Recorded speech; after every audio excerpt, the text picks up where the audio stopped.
Notre invité, le maire de Rieux-la-Pape. Bonsoir Alexandre Vincendé. Bonsoir, merci de m'avoir invité. Merci d'avoir accepté notre invitation. Votre commune, on le sait, a été le théâtre de violences urbaines dans la nuit de samedi à dimanche. Une dizaine de voitures ont été incendiées. L'une d'elles a été poussée contre la façade de l'église Saint-Pierre-Chanel. Les pompiers ont été pris à partie une nouvelle fois. D'abord, on en est où aujourd'hui de l'enquête? Les auteurs des faits ont-ils été identifiés? Aujourd'hui, l'enquête est en cours. Ce que je peux vous dire aujourd'hui, c'est que c'est la sûreté départementale, vivement la sûreté nationale aussi, qui sont en charge de l'enquête. De très gros moyens sont mis en œuvre et je tiens à remercier les services de l'État parce que l'affaire est prise au sérieux. En effet, quand on s'attaque à une église ou même à un lieu de culte, c'est à la République qu'on s'attaque. Parce que la République doit justement protéger ces lieux de culte, la liberté de conscience. Et je pense que là, on a franchi un cap.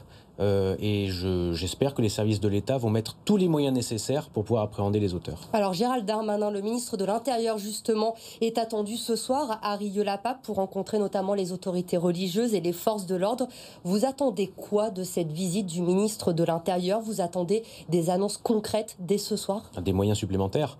Il faut savoir que depuis 2014, la ville de Rieux-la-Pape et l'équipe municipale qui m'a entouré et qui m'entoure encore aujourd'hui, nous avons mis beaucoup de moyens sur la table pour augmenter la réponse en termes de sécurité à Rieux. Nous étions à 12 policiers municipaux, nous avons 27 postes ouverts, nous continuons à recruter. Nous allons essayer de monter après d'un policier pour 1000 habitants, donc au-dessus de 30. On en parlera, je pense, dans un instant, mais nous soumettrons cette proposition aux habitants. C'est la création d'un centre superviseur urbain avec un mur d'images et des caméras de vidéoprotection qui n'existaient pas avant à Rieux. Rieux-la-Pape, c'était avant le confinement la ville de la métropole en zone police qui avait eu la plus grande forte baisse de délinquance de toute l'agglomération en zone police. Ça a été balayé d'un revers de main en l'espace de 2 mois avec le confinement et toutes les conséquences désastreuses du confinement, même s'il y avait un impératif sanitaire que tout le monde comprend. Mais dans le même temps, nous l'avons vu au niveau de la métropole, au niveau aussi de Rieux, il y a eu une baisse des effectifs de police nationale, ce qui fait qu'aujourd'hui, si la commune de Rieux-la-Pape n'avait pas augmenté ses effectifs de police municipale, parfois nous n'aurions aucun policier sur la commune.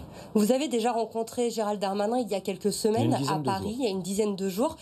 Que vous a-t-il dit à ce moment-là? Il vous a écouté. Je crois que vous souhaitez que certains quartiers de Rieux-la-Pape soient classés en reconquête que l'ensemble de la ville nouvelle soit en quartier de reconquête républicaine. Quelle est la réponse du ministre de l'Intérieur avant ces faits de ce week-end? C'est que le dossier de Rieux allait être étudié. J'avais averti le préfet et informé le préfet de région, Pascal Meillos, que j'allais faire cette demande. Je l'ai également fait, bien sûr, à la préfecture. Elle va être de toute façon étudiée avec attention. Je ne doute pas qu'avec cette venue, on va se rendre compte qu'on a vraiment besoin de sanctuariser les effectifs de police, de les augmenter à Rieux, mais aussi sur la métropole, bien entendu. Au-delà de ça, c'est qu'il nous faut des moyens humains supplémentaires, des moyens matériels supplémentaires de l'État aux côtés de la commune qui va continuer, elle aussi, à faire les efforts. Vous savez, je pense que c'est une phrase un peu, qui revient souvent, mais il faut que la peur change de camp. Et c'est pas une illustration. Il n'est pas normal que des pompiers, quand ils se rendent sur des incendies, aient la peur au ventre et soient accueillis avec des boules de pétanque face à des voyous qui font barrage de leur corps et avec des projectiles sur des personnes qui viennent pas les provoquer. Ils viennent faire leur travail, savoir éteindre des feux et sauver des vies. Il n'est pas normal que des policiers, quand ils se rendent sur des interventions, aient la peur au ventre parce qu'ils ont peur pour leur intégrité physique. Non, je crois que très clairement, il faut que la peur du gendarme et du policier revienne dans les quartiers. Il faut que la peur de la sanction revienne, parce que le vrai sujet, en fait, c'est que ces voyous ont un sentiment d'impunité totale, parce qu'un certain nombre d'entre eux, bien connus sur la commune de Rieux et ailleurs, après des dizaines de faits, sont toujours en liberté. Le vrai sujet, il est là. Justement, vous avez décidé d'agir, vous, en tant que maire de Rieux-la-Pape. Vous avez réagi notamment sur les réseaux sociaux immédiatement. Vous avez dit, je cite, « Face au séparatisme, nous ne nous soumettrons pas ». Vous voulez réagir? Comment voulez-vous réagir? Je crois que vous avez décidé de lancer une consultation justement auprès des habitants de Rieux. En fait, donc, la commune de Rieux avait mis beaucoup de moyens depuis 2014 avec des vrais résultats. Comme je vous l'ai dit il y a un instant, le confinement est venu bousculer cet équilibre. Et donc, le but, c'est de muscler encore le jeu avec des mesures supplémentaires et avec des moyens supplémentaires.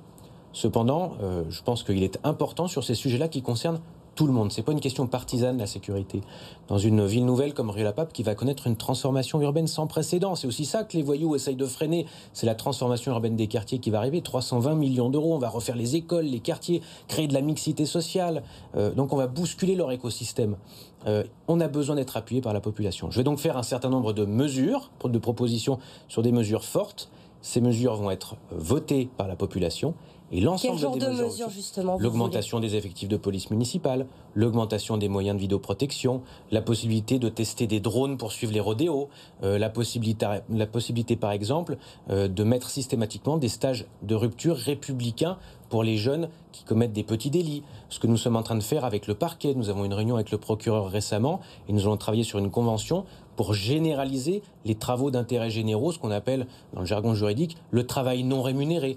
Toutes ces choses-là, on va les faire, on va les soumettre aux habitants. Et ensuite, ces propositions qui seront les miennes, s'ils les valident, ce sera les leurs. Et je convoquerai un conseil municipal extraordinaire pour faire voter ces propositions. Vous savez, jeudi dernier, lors du dernier conseil municipal, l'opposition m'a dit « Mais pourquoi vous voulez augmenter les moyens supplémentaires? Qu'est-ce qui le justifie ?» Vous avez encore des personnes dans ce pays et dans ma commune qui font des questions de sécurité, des questions partisanes. C'est une faute. Vous l'avez dit, vous voulez combattre ce séparatisme. La semaine dernière, justement, Emmanuel Macron a tenu un discours sur ce sujet, un discours qui était très attendu. Vous en avez pensé quoi? Est-ce que ces annonces sont suffisantes? Est-ce que l'État vous en appelait à l'État depuis le début de cette interview? Est-ce que l'État a pris conscience de ce problème? Alors, vous savez, en politique, il y a deux choses. Il y a les annonces, et je les salue. Maintenant, ce qu'il faudra attendre, c'est l'application concrète des lois. Vous savez, il y a beaucoup de lois aussi dans notre pays qui ne sont pas appliquées ou mal appliquées. Faute de moyens, faute de volonté politique. C'est le travail de nos gouvernants. Ce qui est sûr, c'est que je pense que les élus de tous bords, nous avons des idées, nous avons aussi une volonté, c'est de faire en sorte que la République soit forte sur l'ensemble du territoire. Quand on parle de séparatisme, il y a bien sûr parfois le séparatisme dû au communautarisme. Ce que nous avons vécu à Rieux, ce n'est pas une question de communautarisme. Ce sont des voyous qui veulent mettre en coupe réglée des quartiers. Et je tiens à le dire, il faut quand même que, je le dis aux téléspectateurs, ce qui se passe dans les quartiers, ça condamne la population de ces quartiers-là. Parce que les premières victimes, ce sont ceux qui habitent dans ces quartiers, qui sont les plus en difficulté, qui sont les populations qui ont le plus à craindre de ce qui se passe. Et mon rôle, et le rôle des élus républicains, c'est vraiment d'être à leur côté, d'assumer leurs responsabilités, et même si on n'a pas tous les pouvoirs, c'est de faire en sorte, excusez-moi le terme, de secouer le cocotier pour qu'en haut à Paris, on nous entende. Vous utilisez le terme de voyou quand Gérald Darmanin parle, lui, d'ensauvagement en ce moment d'une partie de la population. Vous le dites, depuis la fin du confinement, les actes de délinquance ont augmenté à Rieux. Il y a eu les rodéos, il y a eu encore ces violences urbaines. Vous partagez, vous aussi, ce terme d'ensauvagement ? C'est plus que de l'ensauvagement, c'est qu'à un moment, très clairement, on sort complètement, on s'exclut de la société en faisant des violences de ce type-là, où on en est à s'attaquer à l'intégrité physique des forces de l'ordre, des pompiers, quand on en est à détruire les voitures des habitants qui mettent des fois des mois et des années pour économiser pour acheter une voiture, qui sont parfois mal assurés parce qu'ils sont au tiers, parce qu'ils n'ont pas les moyens de payer une assurance tout risque, qui se retrouvent du jour au lendemain sans véhicule. J'ai l'exemple cet été d'une famille qui, alors qu'elle avait économisé plusieurs mois pour pouvoir partir en vacances, a vu le matin même sa voiture détruite par les flammes. Enfin, je veux dire, ce sont des drames humains. Et au-delà de ça, vous avez aussi une volonté, encore une fois, de ces personnes, quand on fait du rodéo ou quoi que ce soit, de mettre en coupe réglée un quartier. C'est-à-dire, c'est chez nous, vous ne devez pas y arriver, vous ne devez pas nous en empêcher. Je prends un autre exemple. Une des écoles maternelles de Rieux a été mise à sac la veille de la rentrée parce qu'on ne voulait pas que la rentrée ait lieu. Le vrai sujet, c'est que ces gens-là ne veulent plus de la République dans les quartiers.